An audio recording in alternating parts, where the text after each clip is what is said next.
Hi everyone, this is Blair from When I Grow Up. Thanks for joining me today. And today, let me start over. I got nervous. I got nervous. Okay. No, let's keep this in. This is great. I love it. I love the rawness. I love the. Okay, y'all. So today I have David Shin with me from I Hope They Hear This. It's not just from I Hope They Hear This. He's a good friend of mine. Why am I so nervous? I don't know. I think it's This because space, maybe. the space. Usually we do Zoom. I'm just gonna look at you. I don't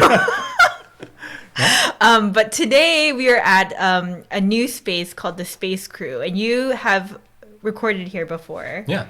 It is a it is a co-working space, but it's much more than that. Because they have so many resources, Right. besides just a space. Right. Yeah. And so, for example, this podcast recording room, and I think the last time we talked, we were encouraging people to if you want to do a podcast, just do it. Go do it. And this is a great opportunity for people to come here and start recording a podcast if you're interested, because they have all the mics. You just have to plug in your computer, I guess, right? Yeah. I literally have my laptop here. I brought the cameras, but audio-wise, everything's here. Yeah. Yeah, and it's a great little space, and they have soundproofing a little bit, and not just that, they obviously they have comfortable seating for you to work. But did you see that space in the back? Where? Which part? With the photography studio stuff? So Shirley, you know how she's doing the Aisley and June? Yeah. She's actually trying to see if she can come here and take some pictures. Oh, yeah. That would be perfect. So what we're talking about is they have a space in the back where they have what do you call backdrops? Yeah, the white. Yeah, white backdrops, and they have a green screen backdrop too, where you can come and take pictures. Just a lot of opportunity, I feel like. Yeah. And I think also the people who run it, Haley and Caroline. Caroline. I think it's Caroline. Caroline, yeah. Yeah. Sorry, Caroline. They're very willing to help people. Their heart is to try to get people encouraged to do things. So I think it's a great environment, not just the space, but just the people as well. Mm-hmm. Yeah. So Definitely. I met with Haley earlier this week, and just hearing her heart and why she decided to create this space for the Atlanta community is so special. And also, honestly, it's my heartbeat and your heartbeat, right? To be able to resource people, cultivate gifts, bring people together. They host seminars here all the time, and opportunities to what do you call that? Network. Yeah. Yes. But I really wanted to record here. Yeah. But then I also, if I'm honest, the reason I do podcasts, right, is it's convenient for me in this season of my life, right? David, my husband, not David Shin, does all the editing and everything for me. I just literally show up to the interview at 9 p.m. after I put my kids down. And it's through Zoom. So it is really convenient, but also I've really come to love it. Yeah. But I definitely wanted to be able to come here and not take advantage of the space, but really be able to utilize it, and tell people about it. And so I was like, man, who can I call? I know, the godfather of podcasting. You are. So thanks, David, again for meeting me on such short notice. No, it's it's funny. The timing of it worked out really well, because I went through kind of almost a life-changing series of events that I think we could talk about. Yeah, no, we should definitely talk about that. Because all I told you, because you were like, hey, let's record. I don't really know what to talk about. And I was like, hey, let's talk about parenthood. The reason I was able to respond so fast is because it's been on my mind. And just to give you a little backdrop of what I'm talking about, let me just tell you kind of what happened. Yes. And then we can discuss. Okay. But 2 weeks ago, so it was the week before Thanksgiving, I had to go on a business trip to Denver. Oh, okay. I did not know this. Kind of different, because this is my first business trip since COVID. So it's for 2 years. And for everyone on my team as well, this is very new, because a lot of clients these days, they just want to do it through Zoom. Yeah. It saves money and COVID risk is low, right? So I was like, all right, I'll go. And when I went, like right before I went, I could see my family kind of getting sick. So like AZ wasn't feeling that well. AZ, my firstborn, wasn't feeling that well. Shirley wasn't like doing that great, but we were kind of hoping that it was just a passing thing, right? So I left, and my mom and my dad were going to Korea the day after. So I left Wednesday night. My parents are leaving Thursday morning. And Shirley's parents don't live in Atlanta. Exactly. Yes. So our kind of only support system in terms of like childcare is my mom. Pretty much. Right. And I was like, Shirley, are you sure like you're gonna be able to handle this? Like, should I like make an excuse and not go to the business trip, which is kind of risky, right, to do at work. Right. So Shirley was like, no, I'll be fine. You can go. And that night when I land, like Shirley has texted me, I had to call your mom. Like, Kaylin, my second born, was crying like crazy, and Aisley was inconsolable because she was so sick. And the day after, on Thursday, I'm gonna cry. Okay. Yeah, on Thursday, Shirley took Aisley to the doctor and found that she had an ear infection. So she had a cold and an ear infection. So all of that was happening while I was away. So I'm already like feeling terrible. My flight was booked to come back Friday morning. I tried to get on the flight Thursday evening, but since it was so close to Thanksgiving, everything was booked. And so I fly back, and after I get back, our entire family gets sick. And so we're all like struggling, like we're taking all these supplements, and it's so hard because not only is AZ feeling bad, we have to like force feed her antibiotics. And I think that experience like broke me, and like it like reshaped what fatherhood looks like, or like just parenthood in general looks like in my head. Because I'm like, we put the antibiotics in the syringe, and for whatever reason, it smells good. I feel like it'll taste good, but AZ like does not want to eat it, right? So I'm like literally like pinning her down, right, and like and the reason why I'm so adamant in feeding her the antibiotics is because one of the coworkers I went to Denver with, like I told them, because Shirley was texting me, oh, AZ got an ear infection. So I told my coworkers, and they're like older gentlemen, and one of the guys says, oh yeah, you got to make sure she finishes the antibiotics, because like apparently he had two brothers, and this is back in the day, so medicine was a little different, but two of his brothers, because they didn't successfully take the antibiotics, they had to remove their eardrums from the ear infection.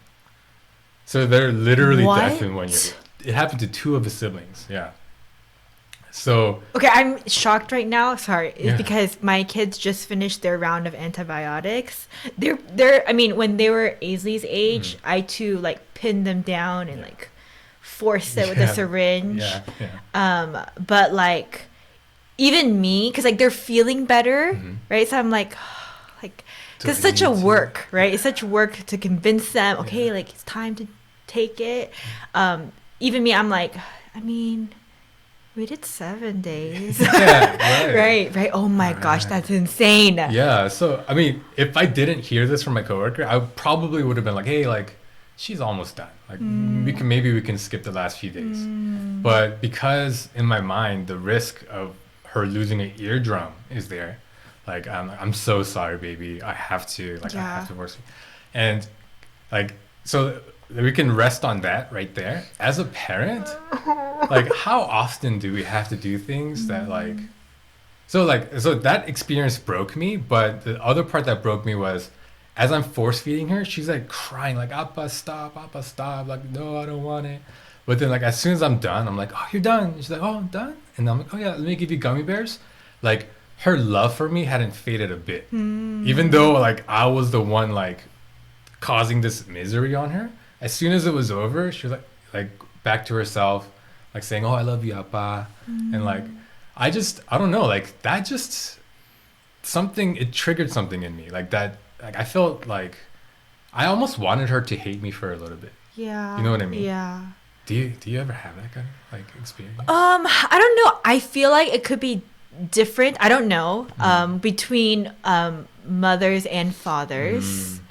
But at the same time, your situation is a little different because I feel like you see your kids a lot more than most dads. Right. That, I right? work from home Yeah. and all that. Yeah. Right. So since you work from home and stuff, but I definitely. So what I'm surprised about as you're talking about it is like, oh, like that kind of revelation. I feel like is rare, right? But very like you said, life changing, and can change the trajectory of how you parent moving forward. Yeah. Honestly, when you said, "Oh, let's talk about parenthood," I like, oh, David, like, okay, like because I was worried that this would become like some sort of venting situation for me. Just because like parenthood for me, is great, but at the same time, like if I just think about the day to day, is extremely tiring and challenging. And I was like, I do not want to deter people from having children, but because it's awesome. But like long term, obviously, like there is great value and reward as a parent, and so much to learn about, like as a human being, as a follower of Jesus, right? That for sure. Like that whole experience I had, I was like, this is what God must feel about us all the time. Right? Like he's like watching us having to go through these terrible things, saying like, just get to the end and it'll be better. Yes. Like, but then like, gosh, but like I think something I learned from Aisley is like not holding that bitterness, because it's hard to do. Like I don't know how Aisley did it. Honestly, like I can't believe she was able to like compartmentalize the two things so fast, like the medicine giving dad and the regular dad. Yes. Like so. I don't think she separates the two though. Because Maybe. I think like it's. I mean, it's hard to know, right? But then it's almost like she trusts you. She's just expressing what she doesn't want, right? As a reflex almost. It could be deeper, but I feel like it's a reflex of I don't want to do this. I'm going to scream and cry. But you know what's best for her. Yeah. And she knows that. She Right. knows that. So it's almost, I feel like she doesn't separate it. It's just that she just doesn't want to do what you said at that time. But as I'm talking, I'm like, yeah, that's me and God every day, right? It's like, I know, I trust God. I know that He is good. Yeah. And then I'm like, no, thank you. Like, I don't want to do that. Right.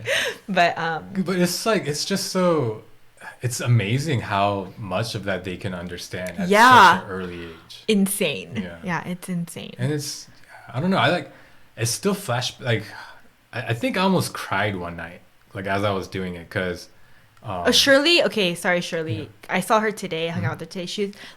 She didn't tell me all of your revelation and stuff, but then because I could tell she was getting over a cold. Yeah.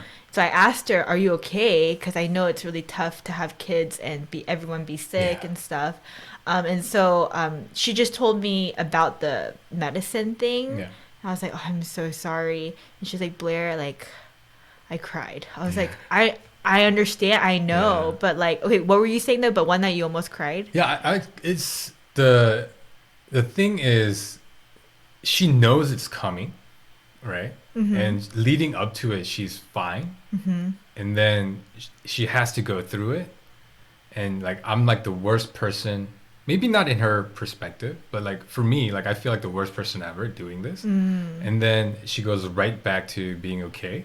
And I think like the realization, so it's like the realization that she has put that much faith and trust in me Yeah. was like really touching. But then like it felt like for the first time I was taking advantage of that trust that she had toward me. Oh my gosh, David. Yeah. Like, you know what I mean? Like, No, I mean, I do. Yeah. I do. so like it's, again, I know in my head, right, that it's like it's for her good and I'm sure she'll be Yes. fine. But it's just, and because not only am I like thinking about it in terms of my relationship with my kids, I'm also thinking about it with my relationship with my parents. You know what I mean? Right. Because like I'm sure they went through all the same stuff. Like one of the things like I talk about a lot is kind of my semi resentment toward my parents for not like really letting me go to art school. Oh, yes, Yeah. yes. I remember this. And it's like semi because I'm like, oh, whatever. Like, Right, right. but like now I think about it and it's like, man, like look at the life I'm leading. Like all the things I'm able to provide for my family, like everything that like work is going fine. Like work is great for me. So it's like if only I had the foresight to be like, oh, they're actually doing what's good for me right now. Like I don't think I would have had any of those moments of resentment. So like I like had kind of a like almost like Right, repentant moment right. in that. Yeah. Man, like what comes to mind too is like, um, I mean, I don't think my parents said it often, but I do remember a time where maybe my mom might have said like, "Oh, just wait till you have your own Yeah. kids," Right. And I'm like, Yeah. whatever. Yeah. But then it's like, oh yeah, Yeah. it's so It's, different. you realize so much. I don't think you can fully appreciate your parents until you become one. Yeah, you Yeah. can't. And even with like your relationship with God, I don't know. I don't want to say that people who don't have kids are disqualified from feeling it fully. Mm. I'm not saying that. It's just for me personally, I don't think I realized the full extent of like what everything God was doing for me until I had kids. Yeah, Yeah. no, I agree with that. I Mm. think again, I don't want to discount anyone that has chosen not to have Mm-hmm. children or are unable to, because I believe that God can work even through that Yeah. and teach them in different ways. But I would, I have definitely experienced a deeper understanding Yeah. and love, Mm. and even like recognizing my sinfulness Mm. and my need for a savior Yeah. is because I have children. I Yeah. feel, Yeah. for sure. I definitely agree with that Yeah. statement. So one other thing, I think having kids, like you see emotions in such a raw form that you probably never seen it before. Mm. So like for me, Bless you. oh sorry. No. Um, so like I think still I mean it didn't happen that long ago, but the strongest show of like human emotion I've ever experienced or seen is when after we had Kaylin, Hmm. we were in the hospital, and Mm. because of COVID, AZ couldn't come see us, so we didn't like. Mm. I did, but Shirley didn't see AZ for like 2 nights, Mm. and so when we came back, there were like it wasn't the first night back, but maybe like the third night back. Hmm. One night, AZ woke up like screaming, yeah, like as if she had some sort of like nightmare. Uh-huh. And so like Shirley was like holding her and like rocking her, like trying to figure out what's going on. And finally, like once the crying subsided a little bit, Hmm. like all AZ would say is, "Oma, Oma, Oma." Oh So it gosh. was, and then like Shirley kind of broke down, saying like, "Oh, I'm here. Like I'm not gonna leave you." So in that moment, Oh my God. yeah, like Ainsley's Can't. desire, like she was like obviously traumatized by not Yeah. seeing her mom Yeah. for that amount of time. And you guys all like you guys sleep together at Yeah, night yeah, too. Yeah, man. yeah. So like Ainsley, like at this point can only like really fall asleep if she's like somehow like physically in contact Touching, with yeah. my wife. So yeah, like I've I didn't understand the full capacity of human emotion Mm. personally, right? Mm-hmm. Until I saw that moment. Mm. Like the desire of a human being for another human being's company in that strong burst of emotion, like that was like eye opening for me. Mm. I think I was just watching. I was like just holding Kaylin, just watching this kind of unfold.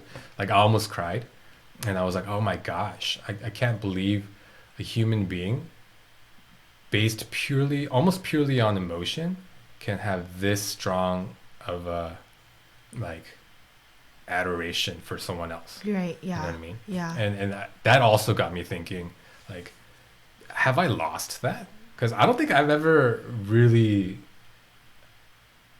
I can't, in memory, can't think of anybody who I missed that much. Like, not to get like even like my kids. I don't think I. And so like I'm thinking, is this something that I never had, or is this Mm. something that gets like trained out of us as we grow older.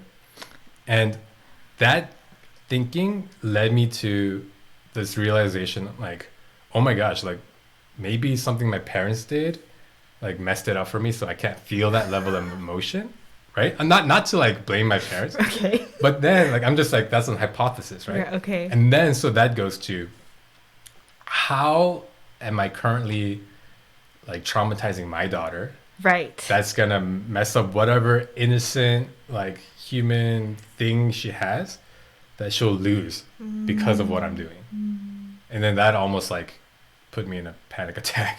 Right. You know? I'm not the only parent who feels this way, right? Am I? I will admit that I don't think I personally think as deep as you, David.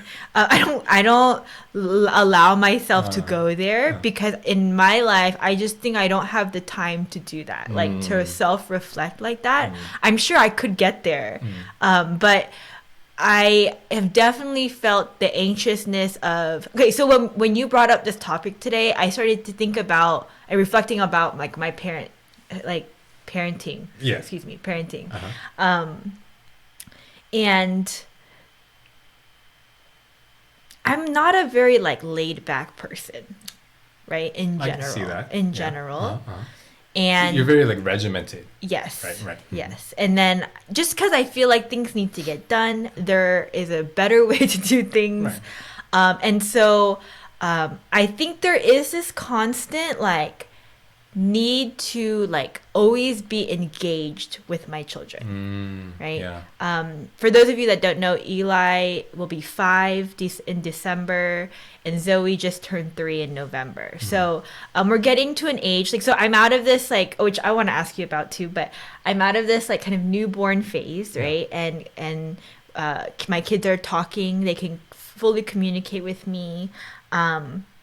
So it's like the engagement is definitely different than it was when they were toddlers and younger.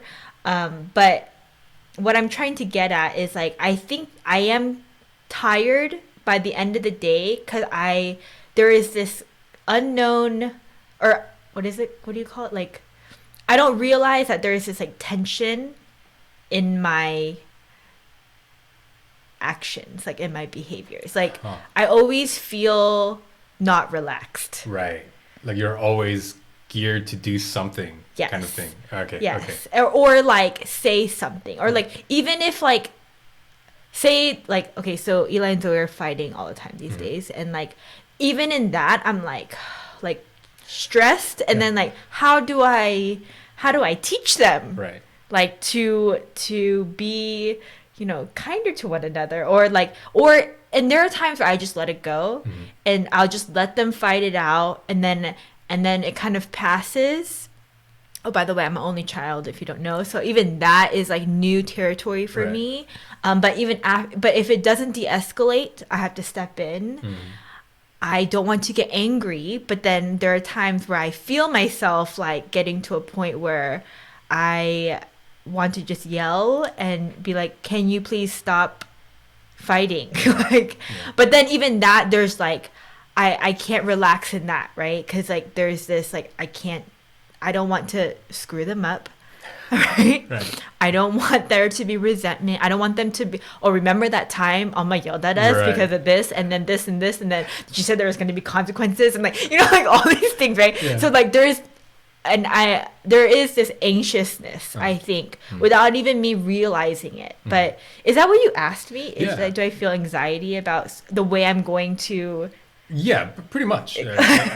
Anxious because you don't know what your actions, like what type of impact they can have. Right. Yeah. And like I feel like, and so actually, I feel like I shared this with you before on the other podcast, actually. Okay. But just I had a counselor on when I grew up, and I actually asked her, like, so do children need counseling? Like, because, you know, even if we don't have trauma in our lives as adults, it's healthy to go see a counselor, and it's good for your mental health.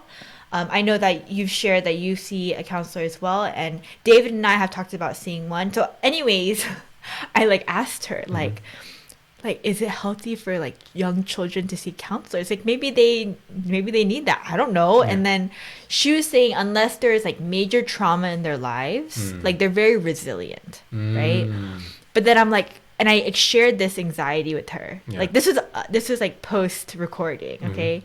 And I said like, you know, I just don't want what I do or say to like, yeah, traumatize them in the future and just manifest into something else, right? Like not sure, but of course I trust God, and I think that's the only way I get through day to day. But so she gave me this example. She said she knows somebody who has like issues with their father, okay? And then she said that this person remembers like a specific happening in their life that they will never forget. So what it was they were at home. They were like 10 years old. Dad came home from work and he was very tired, the dad. So he just laid down on the couch and didn't say anything, just turned into, that was it. But in this person's mind at 10 years old, they just wanted their dad to acknowledge them and say hello, like, I love you, and embrace them, right? But this child, like, never even vocalized. Like, if the child had said, Appa or Dad, I just want you to hug me. Or, hi, like, can you give me a hug? Can you tell me I love you? Which they're not going to at 10 years old. Right. But there is no doubt that in this particular situation, the counselor was explaining that the dad probably would have reciprocated. Right. So the point in her telling me this was, which I felt no relief, obviously, but like, they were like, you can literally do nothing and still traumatize your child. Yeah. And I was like, thanks for that. Like, okay. Yeah. Right. Like, but she was trying to give me peace, like the counselor was, and she was like literally, like, you could do everything what you think is right, and the child will still find a way to pinpoint certain parts of their life and call it trauma, right? And I was like, great, that's awesome. And then she was a Christian counselor. She's like, so that is why like we trust God. And I'm like, sure, yes. You know, and so she was the counselor I was seeing, and I talked to her about it. And this was when I was like, I had a lot more anxiety in my life, and so like to the point where I was like, I gotta go see a counselor, right? But I talked to her about that, like, and this was when I only had Aisley. Kaylin wasn't even in the picture. And so I was like, how do I know like what I'm doing for my daughter is the right thing? Like, because there's so many, like, it's not, if it were like a video game, it would be like responses to actions would be like one or two, like A or B, you know? But like there's infinite different things I can respond, like different ways that I can respond to a single event or a single, whatever Aisley does, right? And as I was like kind of explaining it, like wanting to protect her and keep her like safe and, you know, like providing for her and all these sort of things, like she stopped me and she was like, isn't that what we like rely on God for? And I was like, yeah. And she was like, why are you trying to be God for your daughter? Right. Like, God is God for your daughter, right? So like that gave me a lot of relief. Yeah. But I think, but the idea was like, and eventually she told me like, you know what, no matter what, like, she's like, I guarantee almost anybody is going to come out of their childhood, no matter how great it is, with a certain level of trauma. Right. Like, so there's like just nothing you can do. But that's like, I think, you know, what it is, like human brokenness in itself, right? Like, but yeah, how sad.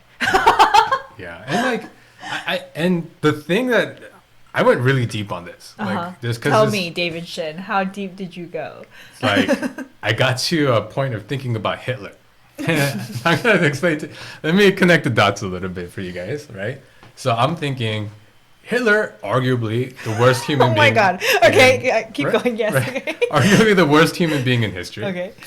I'm sure his parents didn't raise him saying, like, oh, you gotta like be terrible. Right. But there is something they did, right? Some way that they raised him that made him into the person that he became. Okay. So like, I don't know. Is it appropriate to say that it was Hitler's parents' fault that the Holocaust happened? Maybe, right? Like, so Yeah. that freaked me out a little bit. I kind of had a little bit of a freak out thinking about that. Like, it doesn't matter. Like, I'm obviously not going to teach my kids to be a racist, right? But like, no, I know you will never. Right, do that. right. But what if something I do, like something I do unintentionally, or they misinterpret something I've done, causes them to go down a horrible, I mean, knock on wood, but horrible, terrible path like that, right? And like, I don't know, the weight of parenthood just like suddenly like fell on me. Interesting, man. Yeah. That's pretty deep. You went far. Yeah, right? But very legitimate, Yeah. I feel like. Yeah, I mean, man, yeah. I mean, because like right now in like the newborn age, the parents are really the only source of like real information and molding and direction and guidance. No, absolutely, yeah. Right? So it's like whatever they end up being at like 3 or 4, that's all on you. Like, right. You can't really blame. Right. Yeah.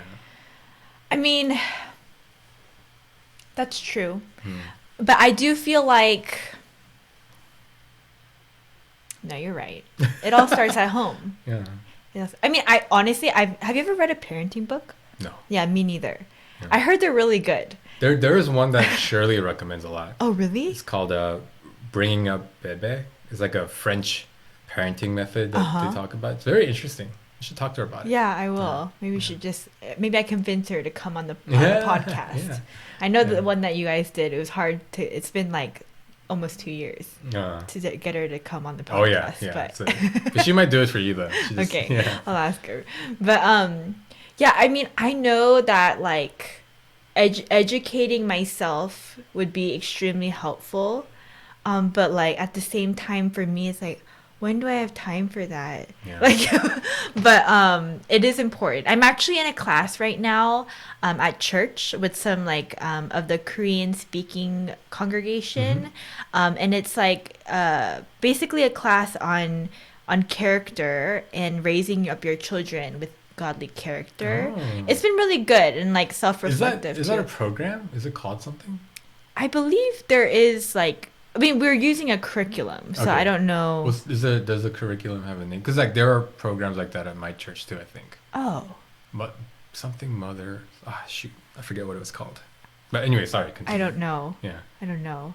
But yeah, it's been really. It's only been a couple of weeks, but it's been really good because, well, one, to be in a community of moms that like we're all in agreement. I don't feel like a crazy person, right? Like and, you know, we can share our struggles of these burdens of and anxieties of like, are we doing the right thing, right? Yeah. And actually, a lot of the mothers are older than me, so their kids are grown even, and it's cool to hear like even where they feel like they messed up, and they want to kind of educate the next generation or encourage the next generation of moms to be like, hey, like this is what I feel like I could have done differently, you know, which has been really cool and has made me feel like there's so much grace in motherhood, right? Like in parenting in itself. And because I am really hard on myself. And even coming to this conversation, I did feel anxiety because like there is no... I feel like there are so many ways, right? Like, and so people are so different. But at the end of the day, it's like everyone's just trying their best. Or not everybody, I guess. I can't say everybody, but most people are trying their best, right? And even our parents. Yeah. Right? Like, there are things that I feel like, I'm like, man, I could have been a better human being. Yeah. But at the same time, like, my parents tried their best, and like you said, like we talked about in earlier in our conversation, like I can only understand and feel these things now, I think, because I am a mom myself. Yeah. And so, yeah, it's, I don't know if I would go that deep as far as you went, but As far as Hitler. yeah, but like there's truth in that. And even, you know, my other job, as a children's director at a church, when it comes to even my congregation of little ones knowing who Jesus is, right? Like I could put a lot of burden on myself.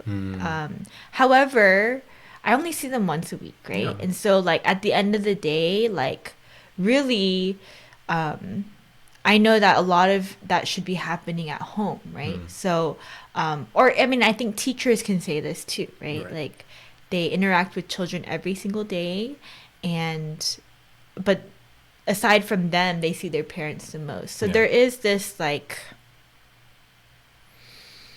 I don't want to say, oh man, this is like a podcast. I'm being too honest, I feel like. Yeah, but like there is a lot to think about, I feel like, as far as I guess your children reflecting who you are as a parent. Yeah. But like that, like as I think about it though, I also think about like the person I became, and I guess I get a little bit of solace from knowing that my parents, I'm sure, like this came about because like a few years ago we went to Korea, and like we were having drinks with my mom, like eating ojinga, like all that kind of stuff, right? And my mom, like I don't think she was drunk or anything, but then she kind of like confessed to us. She was like, well, not to us. She was talking to my sister-in-law and Shirley, and she goes, "Yeah, I didn't study well when I was younger, so all I did was just send my kids to tutors. Like I did all I could to like get them educated because I couldn't do it myself." Right. And in that moment, I was like, "Oh my gosh, my mom had no idea what she was doing, but like she was able to accomplish like getting us, you know, through school, through college, all these kind of things, right?" And it just dawned on me that, dang, like my mom had no idea what she was doing. Yeah. And like I have no idea what I'm doing. Yeah. Maybe like the effort is enough. Yeah. Yeah. No, for sure. Yeah. Parents are superheroes, man. Oh, seriously. I mean, like, look at you. Like, you have 2 kids, and you're still going at it really strong. Like, you know, I haven't released a podcast since like early October. It's been like, this has been the longest. You just had a kid, man. No, but still, like, I commend you. That you're awesome. Yeah. Thanks for saying that, David. But I mean, really, I mean, as you know, I started the podcast, I think, as an effort to kind of like find my passion other than my children again, right? And and I think the podcast has been a really great outlet for me to kind of recenter like what the things I care about, right? And that's I care about people finding the things that they love in life and really cultivating it, going after it, and not just going after it, but realizing there are ways that you can use your gifts and the things that you like to help others, or like, I mean, let's be real, like, make a living, make a living, and also from that, like, be joyful, you know, because I feel like there is this weird misconception that in order to have a successful life in the eyes of the world, it means like you have to die to, like, into everything you like and be miserable, right? But and I mean, sure, maybe, but there are other ways too. And so anyways, all that to say, it's been really great. I guess it's almost been 2 years. Yeah, but I'm slowing down. I think I'm gonna go bi-weekly. It's been a lot. I mean, the fact that you got it weekly this long is amazing in and of itself. I'm only following your footsteps, David. No, you know one thing that kind of like really discouraged me a little bit is you know how you're using Anchor, right? So they have the year wrap up for your podcast that you can see. So you can see Okay. like how many episodes you release, like how many people, blah blah blah. And then I was like going through it, like, oh cool, like first person from Hong Kong listened to my podcast this year, or like oh like this many like listeners increased. But then I get to like one of the last ones, like, oh, you released 19 episodes this year.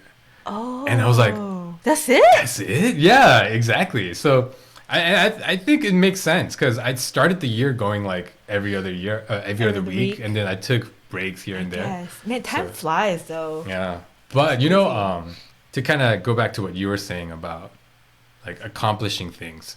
Well, this can be controversial, but I'm gonna put it out there. Oh anyways. man. Only on it. I hope they hear this. Because the reason why it's been such a long break for me is because my daughter was born early September, and the last episode I released was early October. Okay. And I think I could only do that because Shirley's mom was in town with us for like the first 3 weeks of That's right. Kaylin's life, you know. So like but then like now that she's gone, like I have like no time to do anything. Like it's so, like even though I'm just like kind of holding one of my kids, like it's just, I honestly I don't know where the day goes. I wake up, I start working. Once I'm done working, I go hang out with my kids. I eat with them. I bathe them, put them to sleep, and then I go downstairs, clean up downstairs all the toys and everything. And then by then, like I have no energy to do anything. Of course not. You just want to check out. Yeah. Why is this controversial? No, so the controversial part is, do you think kids prevent you from like success? Okay. Let's talk. Yeah, let's talk about this. Yeah. No, I don't think that, because I think you and Shirley are definitely in the thick of it right now. I think when Aisley's a little bit older and Kaylin's a little bit older, it'll feel different. And people told me that too, like when I was like just trying to find like the surface of the water, like just treading water. Yeah. But yeah, I think, but then I wanted to ask you, oh wait, I guess I should finish the question about feeling, do they prevent you from success? No, I don't think so. I think that as they become more independent and yeah, like the other parent is more free to not feel so burdened and the kids are not depending on you 24/7, it allows for you to do other things. And I think for me the podcast is like a definition of that, right? Yeah. Like not that I ever imagined myself doing this, but just different outlets to express whatever I wanted to. And I'm definitely finding that it's not easy, but it is easier than it was before. I'm sure parents older than us can attest to the now freedom that they have to do other things. But I do feel like maybe, okay, I see what you're saying. This is the controversial part, right? Like the investment that you're putting into your children versus wanting Any a other career or project, something. yeah. Okay. Because like there are people like who don't have kids. They delay having kids because they want to accomplish certain things. And I don't know why. Like my default thought was, why? Do it with your kids. But now that I have two, I'm like, okay, I can understand why people would do that. Okay, sorry. It took me a second to get there. I'm an external processor. Yeah, So. it's great. Okay, that's interesting. But I'm in the same camp as you. And I would even say my David is in the same camp as well. We just came back from a retreat. And sure, it was tough. Like doing, all the kids went. We all slept together. But yeah, we did it together. Yeah. And it was great. Yeah, it's weird. I think parenthood is like kind of like the worst best, or like the best worst thing. The worst, you know what I mean? Like it's so hard. It's like one of the hardest things, but then it's also like, oh, it's like so great. So great. Yeah. Yeah. And there's this weird, like, you don't really know what to say. yeah. Like it's funny. Like if someone asks me, like, is parenthood hard? I'm like, yeah, it's the hardest thing. But then if they're like, do you recommend having kids? I'm like, oh yeah, definitely. Absolutely. Yeah. Yes. So I mean, I don't know. I don't know why I guess I started thinking about it because I'm like, oh, how much longer can I do the podcast? You know, like, I mean, because Kaylin is a little easy right now because she's just like a potato. She's just there. But like, if she starts crawling and stuff, it's going to be way more of my attention is going to have to like go to the kids, you know? I mean, I know you love doing the podcast, but I mean, if there's just a short season where you can't, I think that's perfectly fine. Yeah. I know that you would be a little sad though. Maybe. Yeah. I don't know. But then like opportunities like this, like, if you didn't text me and say, let's do a podcast, who knows how much longer I wouldn't have released an episode. Right. Yeah. So how has it been transitioning from 1 to 2? It's rough. It's rough because with one baby, so I think it's easier in the sense that we know what we're doing. Yeah. So we don't freak out every little thing. But it's hard in the sense that one person, both parents are engaged 100% of the time. Because before, you're only engaged 50% of the time, right? With one baby, only one person technically has to be interacting with or taking care of the child. But now, like if Shirley is interacting with Aisley, I'm holding Kaylin. Sure. Or if like Shirley's feeding Kaylin, then I'm interacting with Aisley to keep her occupied. So it's just, I don't know if it's emotionally or physically or even mentally harder, but it's definitely way more time consuming. Yeah. There are nights, there are nights I sleep in like a separate room. Just because like I'm like so God, because I'm like so tired and like I'm a very light sleeper, so I'll wake up at anything, but nights where I'm like I need to wake up early tomorrow morning, I'll just sleep in the room with everybody. Without fail, I wake up at 7 a.m. I'll wake up a few times in between too, but yeah, so it's just it's just there's no time for anything else. And I mean like. Even with church stuff, or like we're really like, so Shirley and I are lay leaders at our church, and like there's a lot of stuff happening. But yeah, like even that seems minimal when I think about all the things we're doing like with our kids. Yeah. It's rough. How did you guys survive through it? Yeah, I don't know. You just kind of do it, I guess. So David and I, we don't have family that live here either. So I don't know how I did it. Honestly, thinking about like as you were talking, and then I was trying to put myself back in that place, and I felt myself getting emotional because I think it was hard. You know, I think one thing that you said was like you're holding Kaylin if Shirley's engaged with Aisley. Like because David was working, so Zoe would not go to David. So if Zoe needed me and Eli needed me, there was no like switching off. And that's not to say anything about David. It's just that was just, you know, that's still who Zoe is today. And just like thinking about like, just 1 second. And this might be TMI, but like Shirley was like, Blair, like,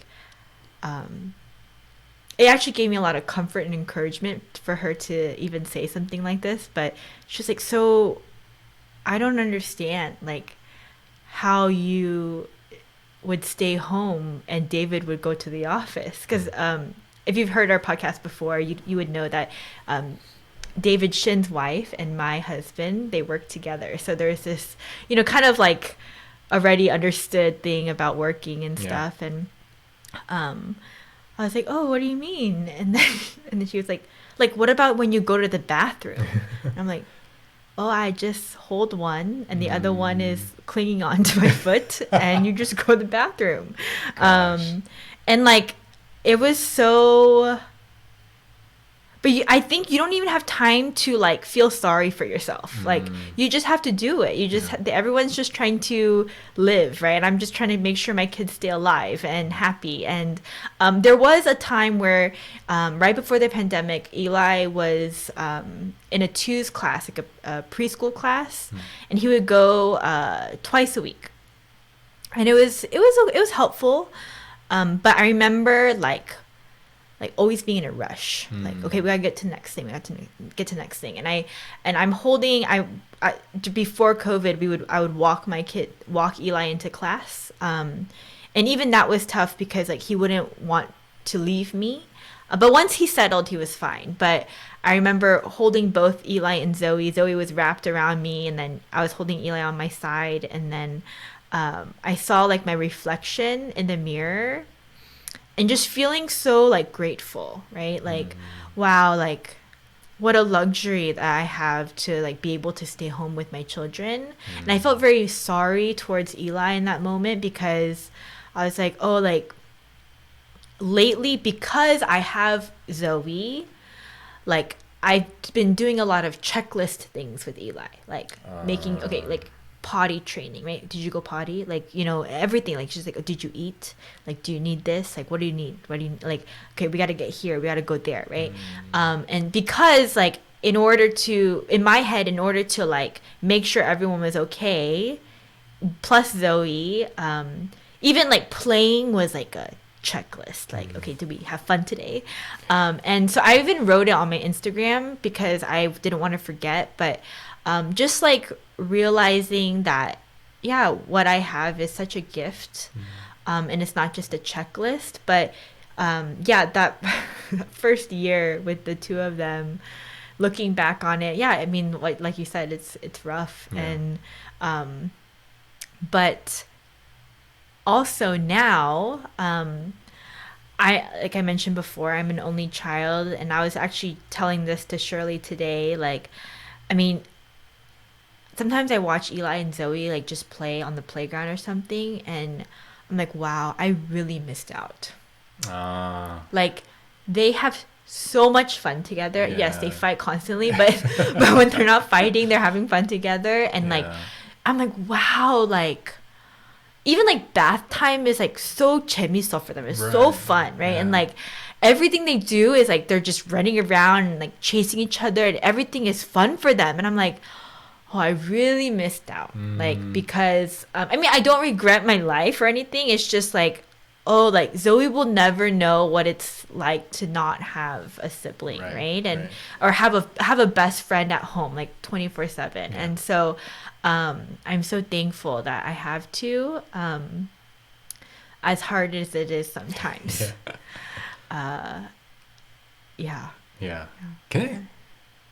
Do your kids listen to your podcast? No. Okay. Then I'm gonna ask kids you. Well, I mean, even if I turn it on, they don't. Oh, I see what you're saying. Understand. I got you. No, they don't listen to. Okay. Yeah. Do you have a favorite child? No. Okay, I'm asking the question because I think. Okay, so growing up, like, because I have an older brother, like, we'd be like, who do you love more? And they'd be like, we love you equally all the time. Yeah. Is that? But I'm like at a point where like, I feel like that's a lie. And do you have a favorite? I do right now, but then it's like this. Oh no, but that's not fair because Kaylin doesn't do anything. So that's the thing. That's the thing. So that's what I'm saying. Like, maybe love is the wrong term. Like, there are fluctuating levels of like bond that I feel with my daughters. Okay. Like, there are days where I'm like just like holding Kaylin, and she's like just so cute. I'm like, oh, I love her. And then Aizie's like off in the background saying appa appa, and I'm like, just be quiet for a little bit. I'm like having my moment with Kaylin, right? So in that moment, I feel a stronger bond with Kaylin. There are moments where I'm playing with Aisley, and like she's like starting to talk way more now. And like she's like so smart, and like she like does the funniest things. Like actually right before I came out, Shirley went to UPS to drop off some packages, and Kaylin was like fussy. I'm like holding her, and she's like fussy, and like she's like all like squirming and stuff. And I was like, "Oh, Kaylin, are you hungry?" And then Aisley like looks at Kaylin as if she's like a full-grown person and says, "Oh, mommy's coming." Like, Oh. relax, mommy's coming. She's gonna feed you soon. And I'm like, oh, how do you even know to like? Right, It's like in right. those moments, I'm like, oh, Aisley, you're so cute. Like, I Yeah, love you so yeah, much. yeah. So like, I don't know. I feel like, and like I observe other parents, right? Okay. Like my brother, for example, he has 2 kids, and like some of his like social media posting patterns, like if you kind of look at it, you can tell like he definitely has that stronger bond with one Okay. of the children over the other. Okay. So let's dispel it for the listeners right now. Yeah, I don't know. Honestly, I don't think I have a favorite. Mhm. I think depending on the day, Mhm. there are certain things that trigger me. And like they both have their own things like that annoy me. And but then I really don't feel that way, I don't think. Mhm. I laughed at the social media thing because one time I did realize I was posting a lot about Zoe, and I Yeah. felt like, oh, this is unfair towards Eli. So I should post more about Eli Right, too. right.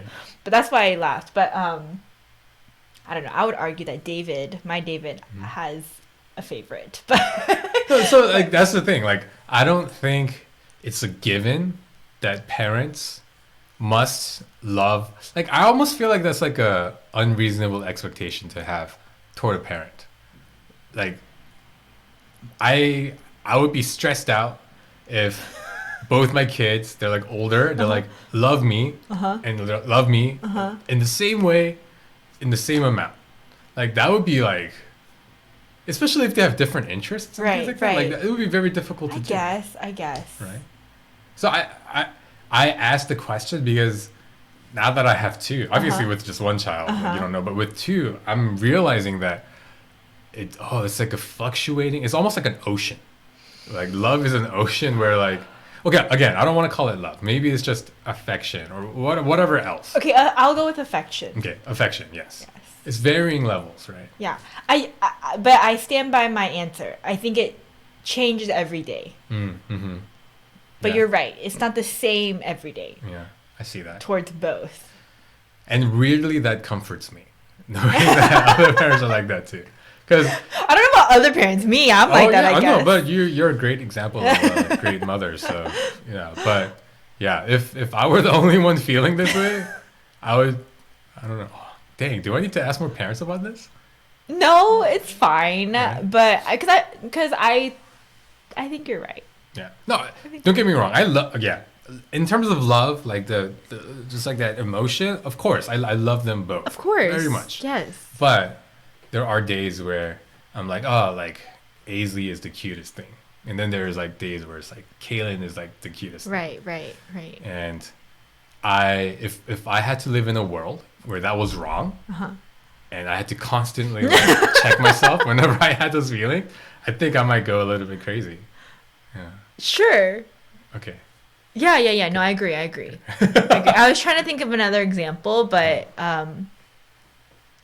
yeah, I mean, I think you're right too about like their interests and stuff, and like, because I have a boy and a girl, so I think there is a tendency for me to probably relate to Zoe more than Eli. Yeah. But Eli is my firstborn, so there's those kinds of things. I find myself like, okay, this might be going to a different topic, but Eli and Zoe are different to me because I find them to be like a little bit. So Eli started talking very, very early, Right. like at 2 years old. Genius. No, so like, which is a little unusual for boys, is what I'm trying to get at. But and then Zoe too. Zoe, she talks fairly well. So my biggest thing is like I kind of treat them older than they actually are, right? So like there is an expectation that I have of them, even though they're like so little, right? And they are usually able to meet the expectation. Yeah. So I think when I get disappointed about something is when I get triggered, right? And so like towards one child or Right. another child. And so, Yeah. So again, I don't think I have a favorite. I just think like there are things that my flesh like can't Yeah, handle, for sure. and I'm like, all right, I don't want to talk to you right now. Yeah. And I don't know. I think parents need permission to, obviously not like you have permission to not love your child, but permission to kind of just be like, take it as, like roll with the punches, right? Like, Yes. as it comes, Yes. like kind of like be allowed to feel Am triggered. I allowed to feel like that? I think so. Okay. Okay. No, okay, yeah. I know I'm allowed to feel triggered, but then I always feel like not always, but I usually feel guilty about it afterwards. So like that's the thing, I think. I think that's the thing that really kind of like got me in a deep rabbit hole of thinking about implications of raising another human being, Right. right? Because if I have to check, I mean, I guess it's good practice to understand how you're treating your child, but if like every emotion is like unreliable in the sense that every emotion like needs to be checked somehow and then corrected, like what kind of way of living is that? You know what I mean? Right. Because like, we're all Right. humans, Right. right? And emotional reaction to things are natural. And I'm like talking, I'm like trying to convince myself that this is true too. So when I have an emotional response to something that my daughter does, it's I feel like my life would be a lot easier if I'm allowed to feel it, even if I have to go back later and rectify whatever. But if I can feel that emotion in that moment, if just to maybe like learn something about myself, Yeah. I think that's good. Like, but to hide away and like try to like bury that emotion away, like I think that's how you get like ulcers and like Yeah, you know, no, for sure, get for sure. stressed out too much. Yeah. Yeah. I mean, definitely like having the permission and the community of parents to kind of allow you to be like, hey, it's okay. Like, um, my kids are crazy too. Or, you know, You know, one funny story is so we have a couple named Danny and Nadia. They have a kid named Asher. Very similar age as Aisley, and they have the same like baby chair okay. for like eating. Okay. They have the same model. So one day we visited them and we had dinner together, but it's like one of those like modular ones, so you can Okay. put like the little table in front, Okay, yes. or you can yes, take it off and yes. use it as a chair. Aisley still had the like seatbelt and like the table, the whole shebang, but Asher, all of it was gone. It was just straight up a chair, and we were shocked. We're like, oh, like Asher just sits like that? I was like, yeah, like, oh, that's crazy. Like Aisley would fall off if we like did Yeah, all that. They're yeah. like, oh, Asher's fallen a few times, but like he's fine with it. Yeah, right? yeah. So then that night we went home and we like took off some of the things. And then we're like, oh, maybe this is the way to do it. And then like a week later we saw them again, and then we told them like, oh, you know, funny story. When Yeah. we saw that Asher wasn't using it, we took like some of the things off. And they were like, oh, funny story. When we heard that Aisley was still using them, we put some of the stuff back on. So we were like both kind of like, even though we were doing our own thing, and Yeah. then we kind of didn't about each other. Yeah, yeah. We're like, oh, maybe the way that they're doing it is It's better. better, So like yeah. we like, so which was really funny. Like Yeah. I think like there was an opportunity to learn from each other, which I think we Yes. did. Yes. But also the fact that like there's really no wrong way of parenting, because No. like nothing bad was happening. Right. Because of the way that we were doing it, right? Yeah. We're so, all just trying to figure it yeah, out. yeah. It's It's okay to cool. learn from each other, and I think that's what like having that community like is so helpful. Do you ever find yourself comparing? No, not yet, but I can. Oh, I guess comparing parenting styles, Oh. not children. All the time, like all of the time. Like I wouldn't do that. Oh, I can't believe they're doing that. Right? Should I be doing that? Yeah, no, yeah, that happens a lot too. Oh wait, is that the right way to do it? Yeah, because you know, like just in our community, there's a lot of different parenting Yes, styles. and Like, there's a lot of parents. Yeah, Yeah, which is and- I'm so grateful for, by the yeah, way. but like yeah. they're all great. Yeah. and all the kids are growing up great. Yeah. But it's just like, oh, like there's so many different ways to do it. And like, it's funny. Like when I was not a parent, I was like, oh, you know, like let's just let them all do this. They're doing great. But now that I'm a parent, I'm like, I would never do that. To Like, it's so weird how that shift happens.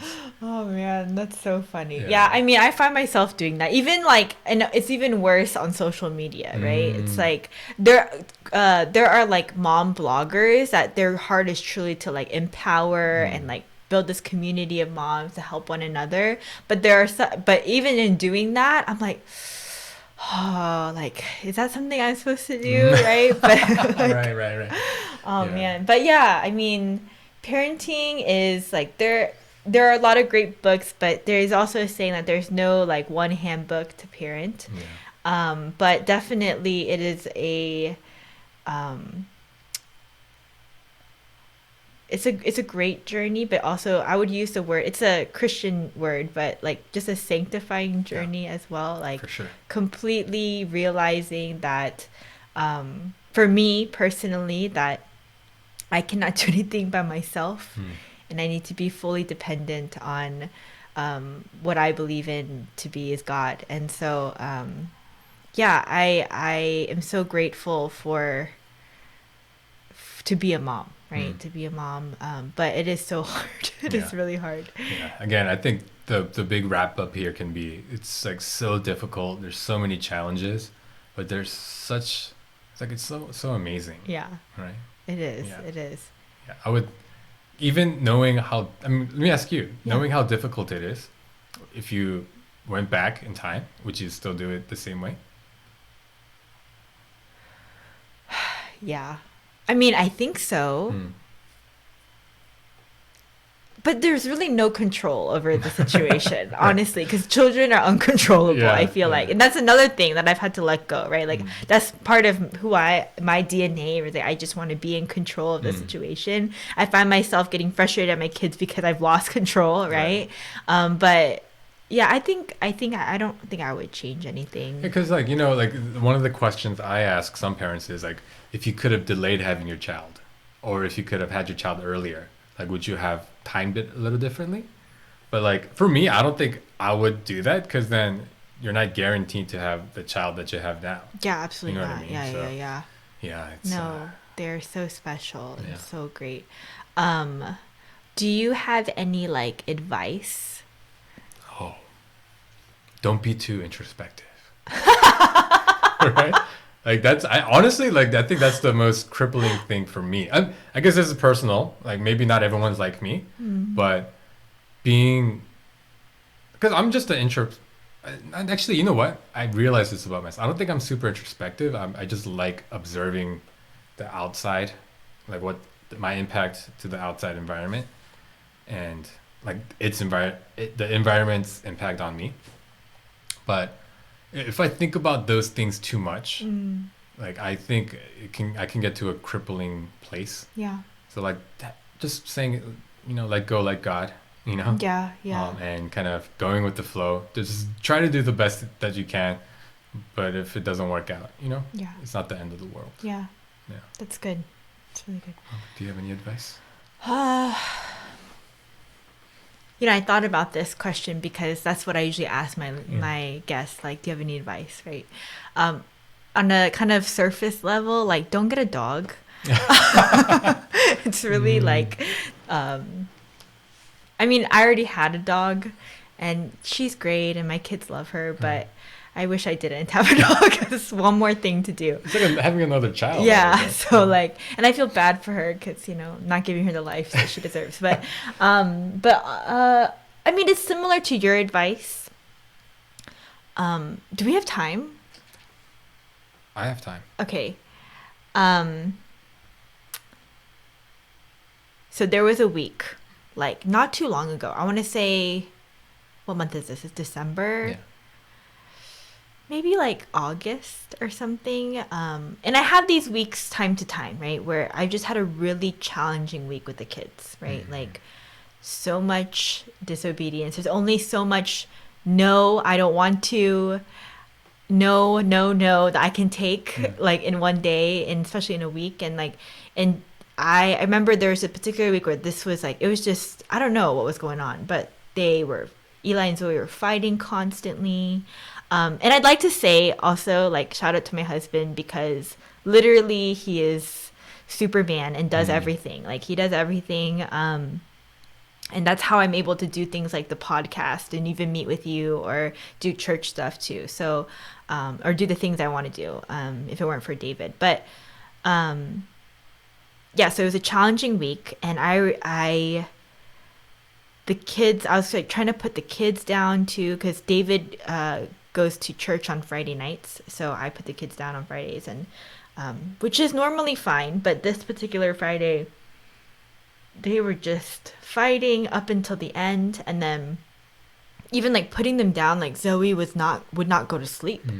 So I was like getting anxious, like, and frustrated because like I just was fighting for my personal time, right? And I like, she finally went down. It was like 9:30, which is late for me for the kids. And so I came out, and there are things that I need to work on after they go to sleep, which is again something I'm trying to like keep in check, because I'm realizing, because sometimes there are things I need to do for work, I try to rush the present, right? It's like, okay, like we gotta go to sleep, like, okay, one story tonight, not two, right? But then anyways, going back to that night, I like felt so broken, like just like I cannot do this. Like, why do I suck at being a mom? Like, I'm doing it wrong, is what I thought. Like, I'm definitely doing it wrong. Like, there's no way, like, that this is normal. Like, the fighting, the constant, like, battle of disobedience, like, and just the consequence that comes with it. Because in our house, we just find it to be important. Discipline is important for us. And so, and just like, it's not like I want to discipline them, right? Like, I'm like, I don't want you to have to go to timeout. And but this is what, if we're going to do this all the time, like that's how I feel, right? That's how we feel. Anyways, so I went to God, right? And I was just like weeping. And this is a very personal thing for me. And I'm just sharing it because I feel like it's important for our community of listeners to hear. And I had never felt like this before in the 4 years that I've been a parent, right? And I like was asking, like pleading God. I was like, God, like I'm doing it wrong. I don't know what to do. Like there's something, just tell me like what I'm doing wrong, and then, you know, do I need to be more patient? Like what is it? And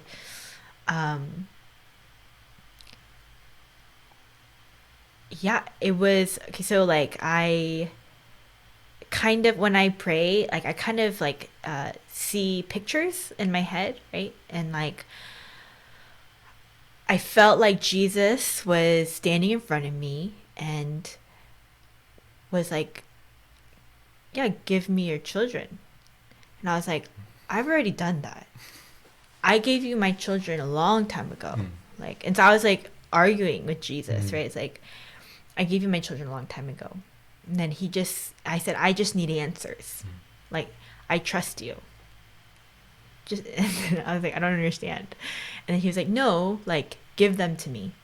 And I was like, again, I did that already. And he just stared at me, like in my head, like what I'm imagining, right? And I realized, I looked to so I'm standing in front of Jesus in my head, and then I looked to my left and my right, and I'm holding Eli and Zoe's hand like extremely tight, like so tight, right? And I'm realizing, oh my gosh, like, did I not surrender my children to you? Like, and so I let go of their hands in my head, and they walk over to Jesus, like, just like extremely joyful, right? Extremely joyful. And I am completely broken. Like, just, I emotionally could not handle it, right? And I'm sorry, I'm getting emotional now, but yeah, I could not handle it because I literally felt like, oh, I just broke up with somebody, or like I was devastated, like completely wrecked. Like, I did not understand I didn't know that it was going to be this kind of pain. And even as I'm talking, I'm realizing there might be some people that have no clue what I'm talking about. But I think to actually realize that Eli and Zoe at this point they don't belong to me as a mom is like extremely heartbreaking in the flesh, right? Like if you're not thinking about being a follower of Jesus, right? And so I think I sat there, like, again, David was at church, so I think I sat there and just cried for like 30-40 minutes, and I like texted a friend of mine because I was like, I need help, I can't breathe, like I can't. And she said she was praying for me, and then I remembered this passage in Psalms, and it's a lot of people are familiar with it, but it's about how like children are like arrows in the hands of a mighty warrior, right? Do you know this a little bit? And so it says, children are like arrows in the hands of a mighty warrior. I think before I read this passage as like, oh, I'm the warrior and children are my arrows in this world, right? But then I realized like, oh, like, no, Jesus is the mighty warrior and he is holding the arrows. And my job is to just make sure that he has the best arrows to fight for his return when he returns, right? And that all of a sudden I was just like a complete peace, like transcended over my body, my soul, and I recovered. But it's a constant battle every day. And my advice is this, right? Like,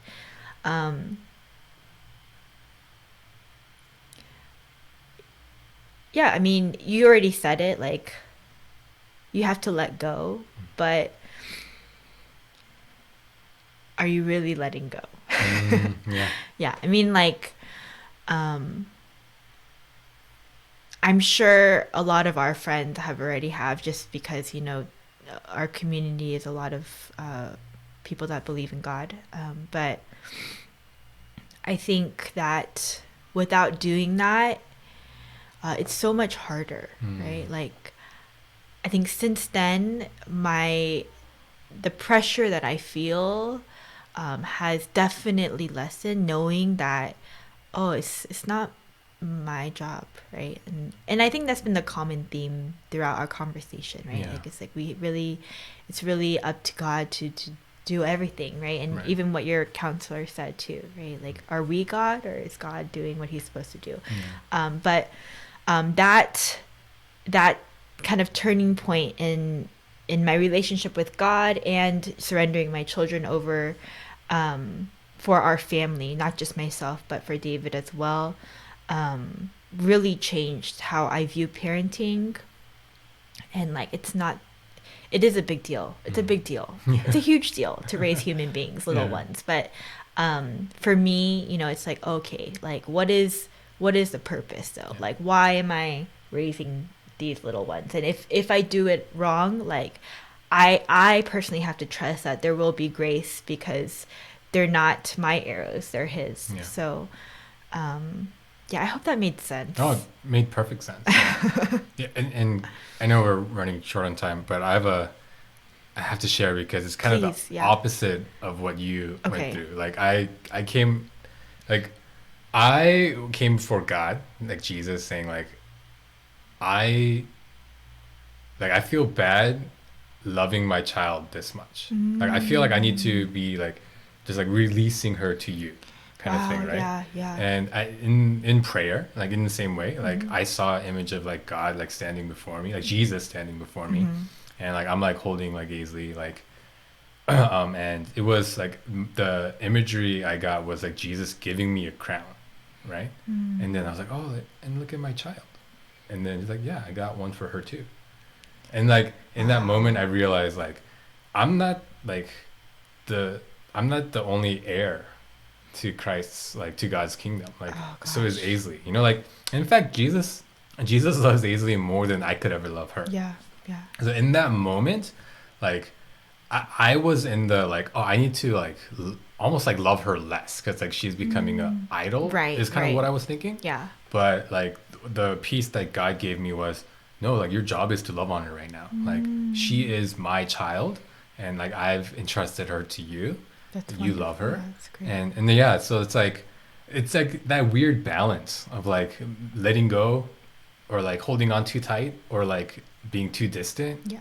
But I think, yeah, it's just, again, just you just gotta kind of just do your best. Yes. Yes.